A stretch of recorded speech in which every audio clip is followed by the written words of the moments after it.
Assalamualaikum warahmatullahi wabarakatuh. Selamat pagi teman-teman semuanya. Bagaimana nih kabarnya? Semoga dalam keadaan baik ya, walaupun musim sedang tidak menentu dan kadang siangnya panas, tetapi sorenya hujan, atau yang sering kita sebut dengan musim pancaroba. Sebelum memulai pembelajaran pada hari ini, marilah kita berdoa agar apa yang kita pelajari hari ini diberikan kelancaran. Berdoa dimulai.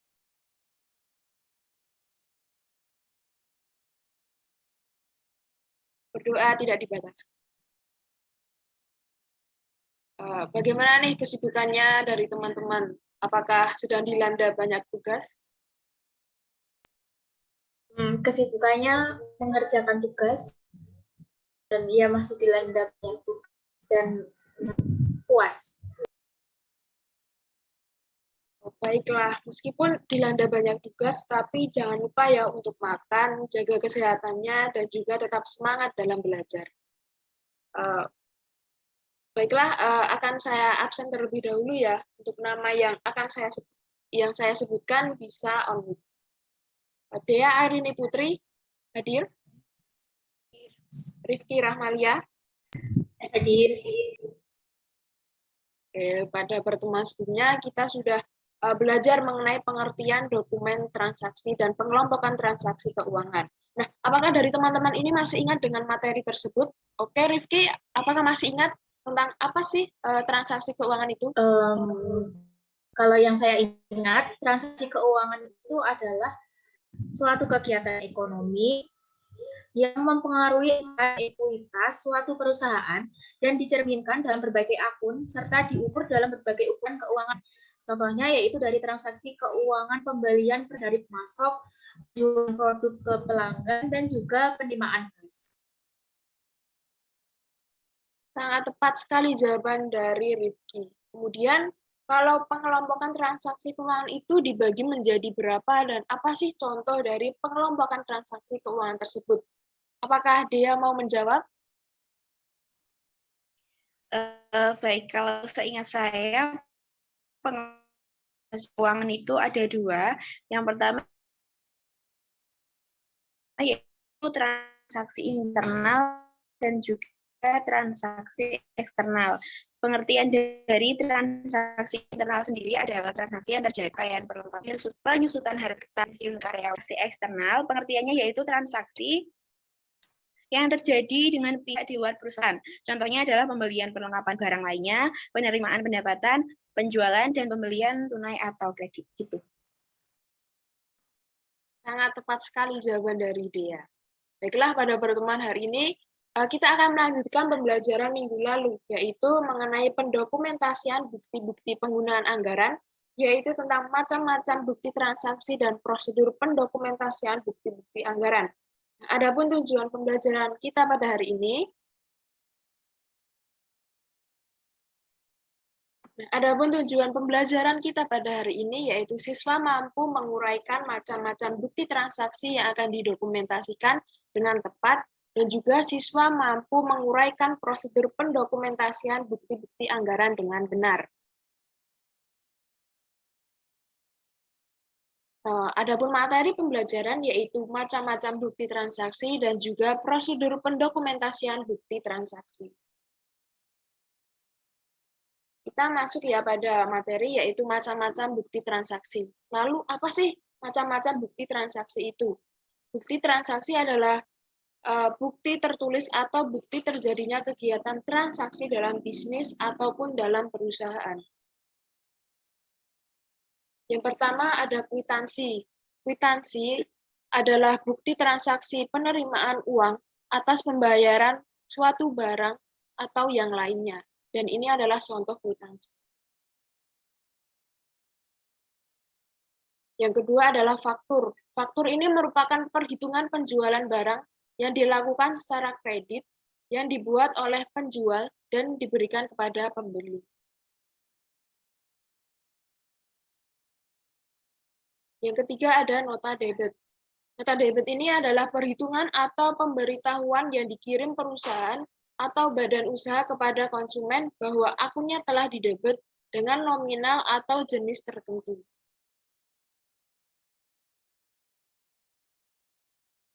Yang keempat ada nota kredit. Nota kredit adalah pemberitahuan atau perhitungan yang dikirim perusahaan atau badan usaha kepada pelanggan bahwa akunnya telah dikredit dengan nominal atau jumlah tertentu. Yang kelima ada nota kontan. Nota kontan adalah dokumen yang dibuat dan dikeluarkan oleh pihak penjual kepada pembeli. Selanjutnya, ada cek. Cek adalah surat yang tidak bersyarat pada bank untuk membayar sejumlah uang tertentu pada saat waktu surat tersebut diserahkan kepada bank, lalu ditandatangani oleh pihak yang menjadi nasabah suatu bank serta memiliki simpanan pada bank tersebut dalam bentuk giro.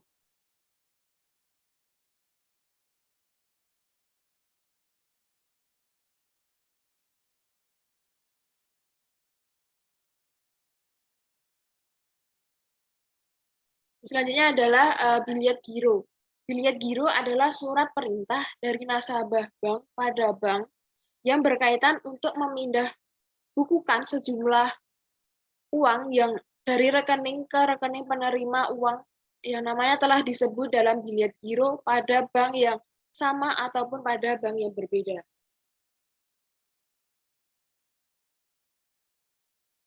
Yang selanjutnya adalah rekening koran. Rekening koran adalah bukti mutasi kas di bank yang disusun oleh pihak bank untuk para nasabah dan digunakan sebagai dasar penyesuaian pencatatan antara saldo kas menurut perusahaan dan saldo kas menurut bank. Yang selanjutnya ada bukti store bank. Bukti store bank adalah catatan transaksi atau slip setoran yang disediakan oleh pihak bank untuk digunakan pada setiap melakukan setoran uang ke bank. Kemudian ada bukti memorandum.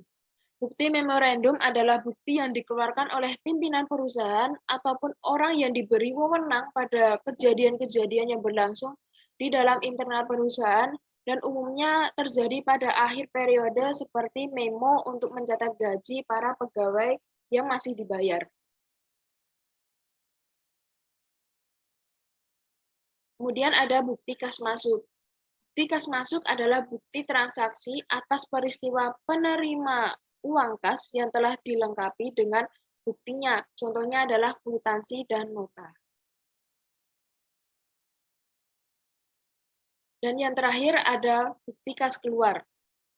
Bukti kas keluar adalah bukti transaksi pengeluaran kas ataupun pembayaran, contohnya kwitansi dan kreditur dan nota kontan asli. Baiklah, dari penjelasan macam-macam bukti transaksi, apakah ada yang ingin ditanyakan? Bu, saya ingin bertanya, apa boleh?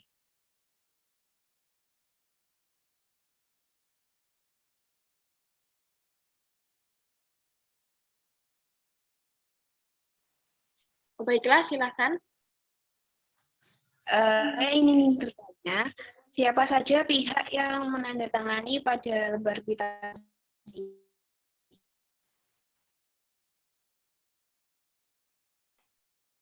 Baiklah, nah kwitansi ini dibuat dan ditandatangani oleh pihak penerima uang dan diserahkan kepada pembayar. Nah, pada umumnya kwitansi ini memiliki dua bagian, yaitu bagian yang pertama diberikan pada pembayar sebagai bukti pencatatan pengeluaran uang, dan bagian yang tertinggal atau subkwitansi ini dijadikan sebagai bukti pencatatan penerimaan uang untuk penerima uang. Seperti itu, Dea, apakah sudah jelas? Oke, terima kasih Bu jawabannya. Sama-sama. Baiklah, apakah ada yang ingin ditanyakan lagi? Sepertinya belum ada ya.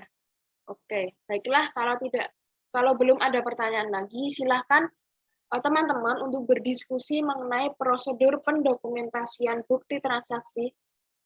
Dan untuk kelompoknya silahkan terdiri dari 4 orang dengan urut absen ya, biar cepat. Dan juga untuk durasi berdiskusi yaitu 20 menit. Silahkan untuk menyesuaikan dan saling berdiskusi.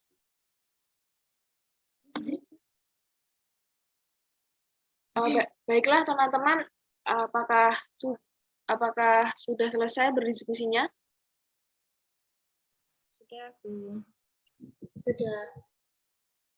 Oke, baiklah. Sekarang perwakilan dari masing-masing kelompok untuk menyampaikan hasil diskusinya ya. Silahkan dimulai dari kelompok pertama. Baik, saya sebagai perwakilan dari kelompok pertama ingin menjelaskan hasil diskusi kelompok kami tentang prosedur pendokumentasian bukti transaksi, yaitu yang pertama, yaitu periksa semua bukti transaksi. Yang kedua, kelompokkan bukti-bukti transaksi tersebut ke dalam kelompok bukti transaksi penerimaan dan pengeluaran. Yang ketiga, catatlah setiap bukti-bukti transaksi penerimaan dana kas kecil ke dalam bukti kas masuk. Yang keempat, sisipkan ordner untuk mendokumentasikan bukti-bukti transaksi, yaitu quid debit dan quid credit. Tulis pada ordner nama bulan dan tahun sebagai judul. Dan yang terakhir, masukkan dan susunlah ke dalam ordner. Itu adalah hasil dari kelompok. Wah, sangat menarik sekali ya jawaban dari kelompok pertama. Silahkan dilanjut untuk kelompok selanjutnya. Oke, jadi kalau dari kelompok saya, setelah melakukan diskusi tadi, kami menulis beberapa langkah-langkah pendokumentasian bukti transaksi. Yang pertama yaitu kedua, kelompokkan bukti-bukti transaksi ke dalam kelompok bukti transaksi penerimaan dan kelompok bukti transaksi pengeluaran. Yang ketiga, catatlah setiap bukti-bukti transaksi penerimaan dana kas kecil ke dalam bukti kas masuk. Yang keempat, selanjutnya, satukan bukti kas masuk dengan bukti transaksi penerimaan menggunakan stapler, posisi bukti kas masuk di depan dan bukti transaksi penerimaan di belakangnya. Demikian hasil diskusi dari kelompok kami. Terima kasih. Terima kasih perwakilan dari setiap masing-masing kelompok.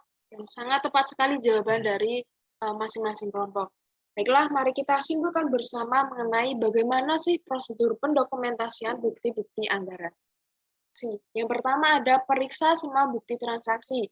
Yang kedua, kelompokkan bukti-bukti transaksi tersebut ke dalam kelompok bukti transaksi penerimaan dan juga pengeluaran. Yang ketiga, catatlah setiap bukti-bukti transaksi penerimaan dana kas kecil ke dalam bukti kas masuk. Selanjutnya, satukan bukti kas masuk tersebut dengan bukti transaksi menggunakan stapler dengan posisi kas masuk di depan dan bukti kas penerimaan di belakang. Dan yang keempat, catatlah setiap bukti-bukti transaksi kas kecil ke dalam bukti kas keluar. Selanjutnya, satukan bukti kas keluar dengan bukti transaksi pengeluaran dengan posisi bukti kas keluar di depan dan bukti transaksi pengeluaran di belakang. Untuk bukti transaksi yang berukuran kecil, itu dapat ditempatkan dahulu di kertas HVS yang dibagi menjadi dua dan kemudian disatukan dengan bukti kas keluar menggunakan stapler.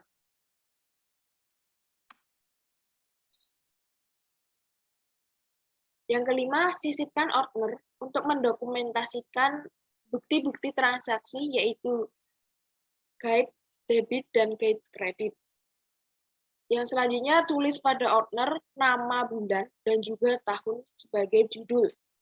Kemudian beri lubang pada sisi kiri bukti transaksi kas masuk dan bukti kas keluar beserta bukti transaksinya dengan menggunakan perforator. Dan yang terakhir, masukkan dan susunlah bukti-bukti transaksi ke dalam ordner secara berurutan dengan tanggal, yaitu kronologis, dengan posisi transaksi yang lama di bawah dan transaksi terbaru itu di atas. Dan pengelompokan transaksi dilakukan dengan meletakkan bukti transaksi pengeluaran pada guide kredit dan bukti transaksi penerimaan pada guide debit. Nah, seperti itu prosedur pendokumentasian bukti transaksi. Dari materi yang sudah kita pelajari hari ini, apakah ada yang belum jelas atau apakah ada yang ingin ditanyakan?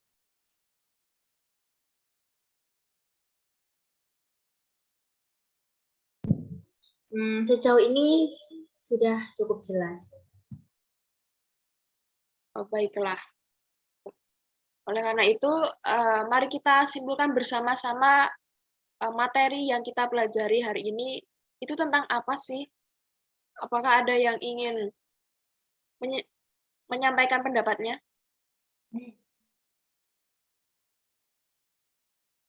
Bu, saya boleh ingin menyimpulkan tentang materi hari ini. Silahkan, Dea.